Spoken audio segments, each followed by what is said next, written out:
In 5, 4, 3, 2. Ladies and gentlemen, Joe is a photographer and a good one. Let me introduce who is Joe, what does he do, and we have some answers for you. Joe, can you tell us a little bit about yourself? Sure. Thank you, Alex, for inviting me to My pleasure. your show. Basically, I'm a photographer, but I like to label myself more as an image maker. I've been What's doing- the difference between image maker and a photographer, since we are already on the subject? The difference is I've taken myself already to a certain level in my photography where I'm becoming more of an artist instead of just collecting and capturing moments. I'm taking the image further. I see.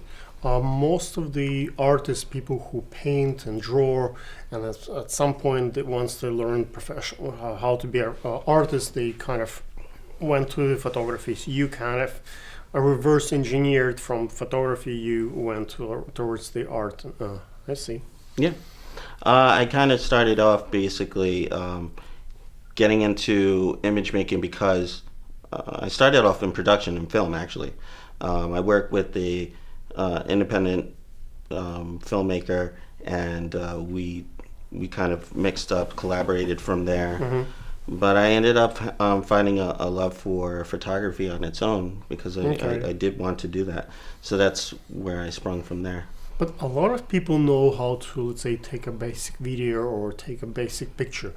After they learn the white balance, after they learn the basic camera setup and production, how to move from being a photographer to the artist? What's the steps they have to take? Well, I mean, I like to believe that everybody's an image maker, right? Everybody creates images, videos, whatever means it takes for you to deliver your message or whatever it is that you're trying to express. You take these images and you take them to a certain level, however it is.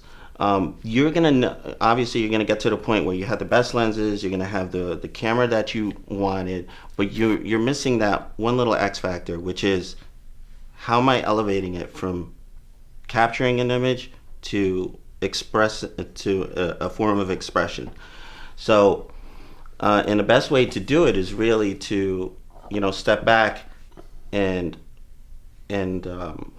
see why are you taking this image.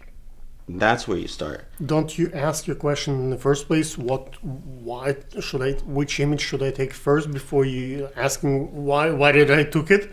Well, you need to. A lot of don't people. you plan A lot of first? people don't even. They do plan. They take the image, but they don't. They don't review their images where to the point where they analyze it, critique themselves, and say, okay, well, I've taken it to this level. Where do I really want to go? Am I going to take it? Am I going to tell a story? Okay. Am I going to try evoke somebody's emotions through this image? And what do you do to evoke someone's emotions? Do you make it dramatic? Do you make it like a fairy tale style? Like You can take it wherever it is. See, it's always a personal thing when it comes to image making. So there's always a part of you that's going to come out of the image.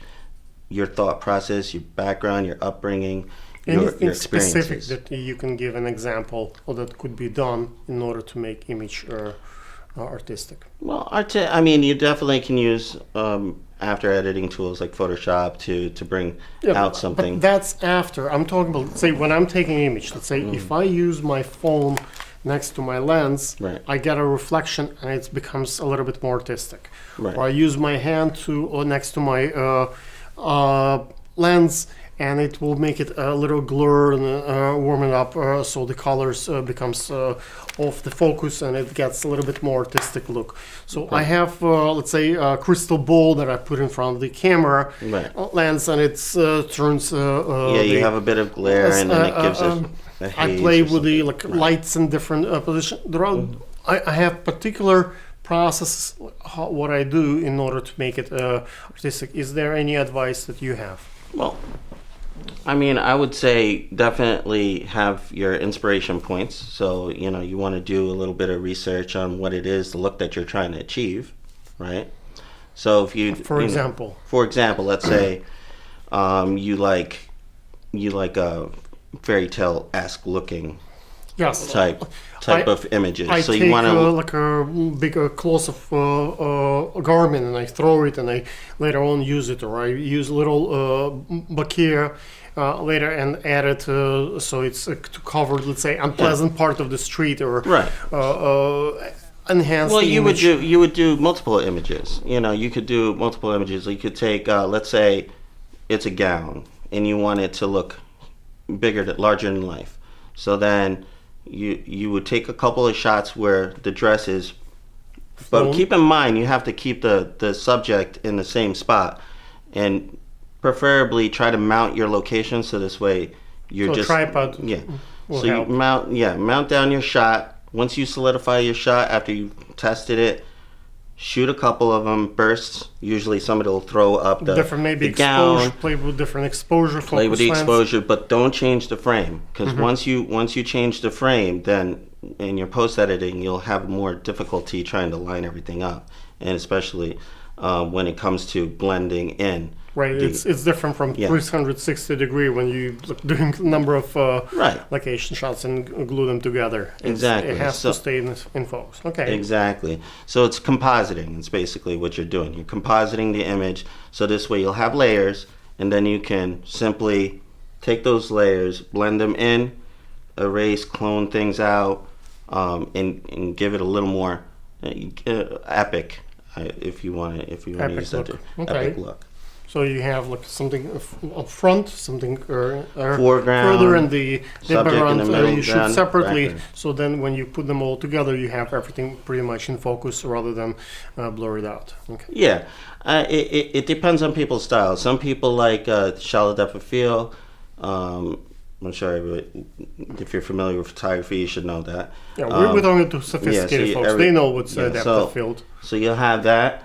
Sometimes people want things all in focus. Some people are traditionalists. So it all depends on your style, and that's what it is. You just have to experiment. What do you think makes your images to be viral? Why some images viral? Why some images not? Is it the beauty of the subject? You have celebrities, beautiful models from your agencies, or it's because of your artistic look of the image? I mean, it's a couple of different things. It could be the model. It could be this, the location that you're shooting. If there's something that's inspirational Something about familiar, that. or like something unusual? It has to be unusual where they want to go. Like, usually, you want you want something that is familiar to people, something that they can relate to. But then you can go off the wall. Sometimes you need to challenge people. So if I would do go that. to the Brooklyn Bridge or like some Central Park, something that Right. everybody recognize as the space where they spend every day coming and going, so something like that would makes it more viral. That's it. Well, you can take that. It depends on how you hashtag things too. Of course, more Okay, people use hashtagging on your images when you put them on like Instagram or wherever you put your images, preferably there. But I would see, like if I took a picture of the Brooklyn Bridge, right? I would try to take that image in a way that people never seen it before. So or just mess with people's heads. Like I would shoot it, post the image either upside down or change something, distort something about it, or add things into it. So this way, when you look at the image, you glance at it twice. And you're like, wait a minute, what did I just look at? And you'll end up having a lot more interactiveness with that image, as opposed to just kind of like dismissing it. Okay, interesting. Because I think it might get more views, because I'm looking at this on two levels. On one level, I want, of course, the visibility. On Right. the other level, my images also are in sales. Right. So not only I want the views, but I want to have the actual sale out of it. Right. So in order to do that, if it's way too distorted, different from what people want to own, they wouldn't pay the money. Like in my calendars or in my production, I Right. actually need to have, like, just because I have millions of views, that doesn't feed me.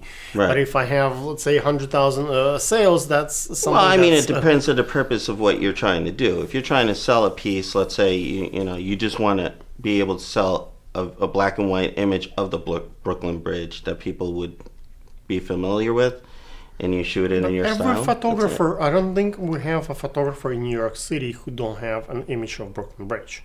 Right. All the tourists have it, obviously, and the photographers as well. Right. How do you distinguish yourself from thousands and thousands of people who took pictures of Brooklyn Bridge, that your image gets viral and everybody's using yours? Well, like I said, I mean, it's not a science. It's basically you just have to experiment with images. How are you going to take this? You're not going to take it straight on. You would never take an image straight on. You would do something different with it. You want to take it where you're shooting it at a bird's eye view, a low angle, changing, putting things in front of the images, throwing lights somewhere, or adding something odd inside But that how frame. do you choose what to add? Because you just mentioned so many options. Like I understand there are like limitless number of options. How do you select? Okay, this is more interesting and this is less interesting. How is there any priority? In the moment, you have to. It's just like when.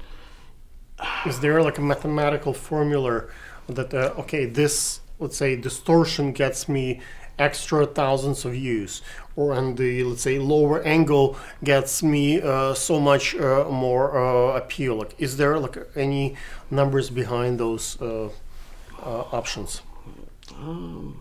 No? I wouldn't say there's a formula. See, that's the thing. Like in my world, let's say when I Right. do, let's say, modeling the calendars, for example, Right. I know longer hair sells better, bigger boobs, a chest sells better, blonde gets more popular than brunette, and there are certain numbers just mathematically working and not. So I certainly kind of know what works, like what's not. Right. I mean, of course, if you're shooting a Brooklyn Bridge and you add you put a nude model in the middle of the bridge, I'm sure you're gonna have a lot more views because of it. So it just depends on the. When I'm on the- shooting not a model, when we're shooting a bridge, Right. what would be would be a good advice to make that picture stand out and be popular? Details, blurry, coming early in the morning. Let's say Yeah. I mean, it's gonna be where you are, what time it is, what the lighting looks like. Is there an overcast? Is there no overcast? Is it an empty? Is it a busy time of the day? Is it a dead time of the day? Or there's few cars? Is there construction? Well, for You know. example, as a wedding photographer, I can tell you most of the weddings don't take place at 5 o'clock in the morning or 5 o'clock at night when the best light is sunrise, sunset. Right. They usually take place 2, 3 o'clock at night when the sun is high. So all the shadows, over the ice and all that stuff. So we don't have that many options there. Right. You have to shoot when they're getting married. Right. So for that, do you use big strobe lights for that? Like, what's the solution there? Like, do you have a light assistant? I mean, you pretty much just said it already. I mean, it depends on what it is. If you're shooting, obviously, if it's darker, you're gonna need a light source, an external light source. If it's daytime, then you're gonna have to stop down so this way you can, or stop up so this way you can actually alleviate some of the harsh light. So, but this is something definitely your viewers already know. The only thing is that you might want to pop an external, not an onboard camera flash, but you want to have an assistant, somebody maybe to do a softbox, Right. and in New York City, extra person costs money. Not everybody in the wedding world wants to pay extra person a Right. body. Plus, extra person putting their feet on the ground like tripod. that's additional permit. So Right. we're talking about extra equipment, extra Oh, people, I mean- so it's all becomes a little bit more expensive production. So not every bride can afford, 3-4 people crew. Well, I mean, if you're working on a minimum budget, obviously, then you would have to bring the required equipment. If you need to shoot off, It's off a camera stronger yourself, light. Mhm. then you can get. You might not need as much pop as you think you do, because if you're going to be close to the subject anyway, there are external ones that you can attach up, and it can. I happen to in the wedding when let's say I do a wedding, I happen to always have some guest who wants to shoot the wedding, Right. and they always in front of me, and they always jumping and taking their pictures, and they. So unless Right. I Which don't is want rude. to, I don't want to fight them because Right. they are probably aunt's brother, sister, Yeah. someone close, and they love them and more than me. Right. So I kind of make them my friends, and I give them the reflectors, and I give them lights, and I give Right. them even my cameras. So I make them part of my crew rather than competing crew. That way, they are not in front of me, and they just helping to build my image. Oh, yeah, I mean, you have to be. You have Make, to. make the bridesmaids hold the lights. Make the groom. It becomes like a combination of a process for the. I mean, you're gonna have people that do that during photo shoots. Like even if they're not weddings, people are gonna want to take pictures and stuff like that.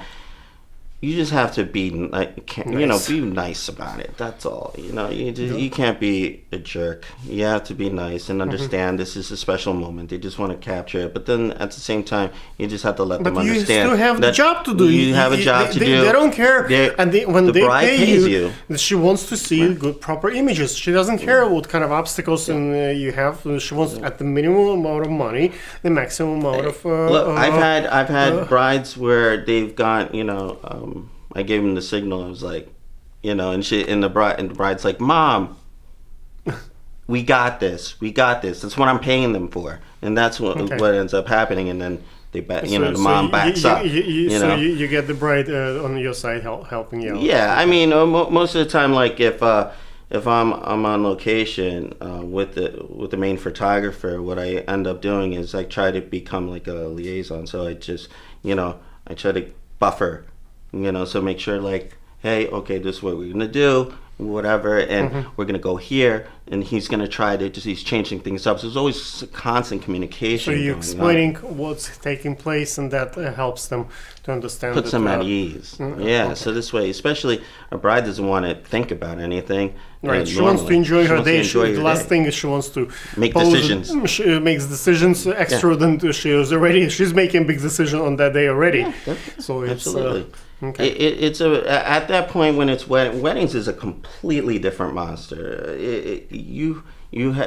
That's where they want you to moments direct. to take they want you to direct. If you miss the kiss, if you miss the point, like, you're not gonna make them marry again. You're not gonna throw the bouquet second time. Like, Nope.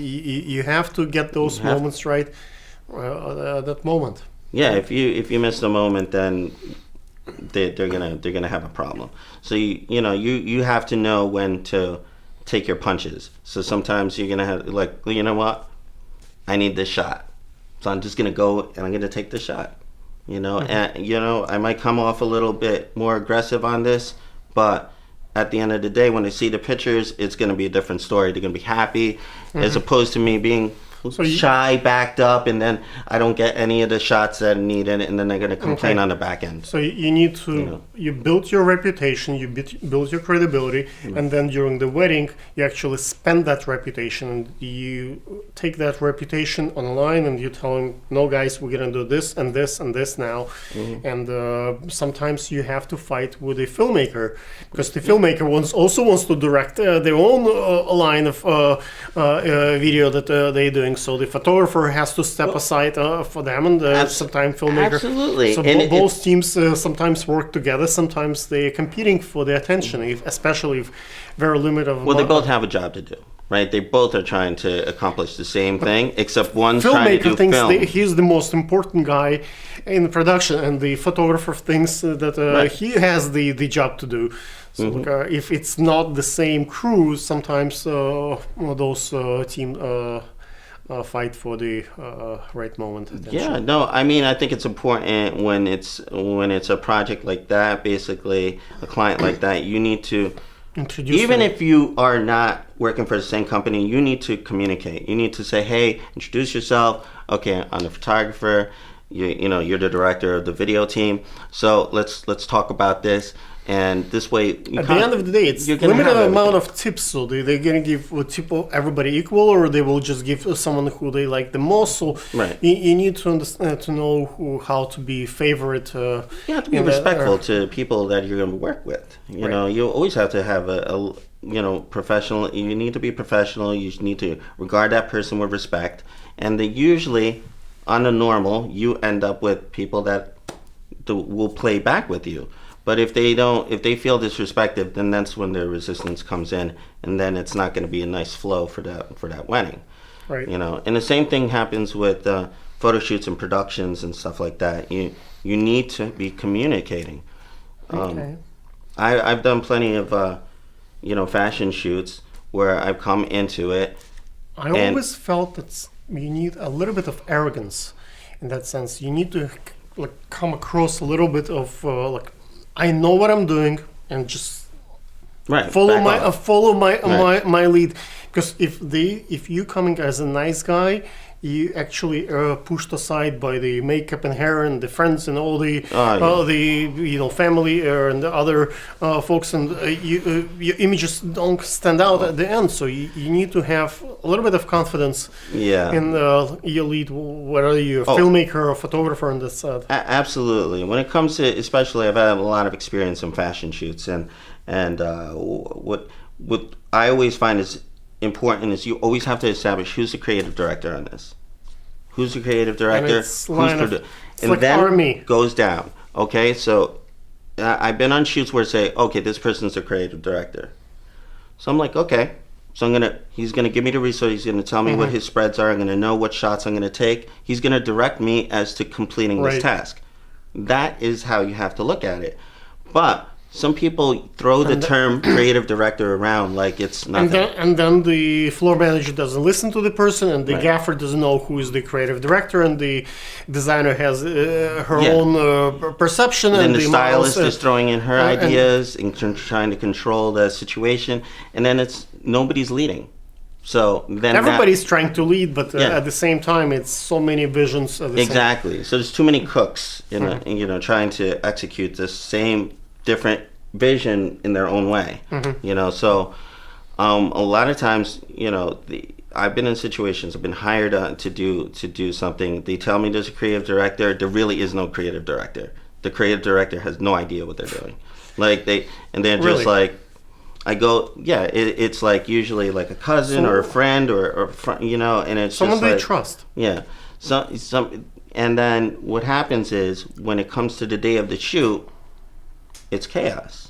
But when you have somebody who's really In control. organized. And And- everybody report, and this is Yeah. where the buck ends, and that's would be the person. here's your call sheet. This is what models need to bring. This is what time you should need to be here. This is the, here's the concept, the ideas. This is the mood board.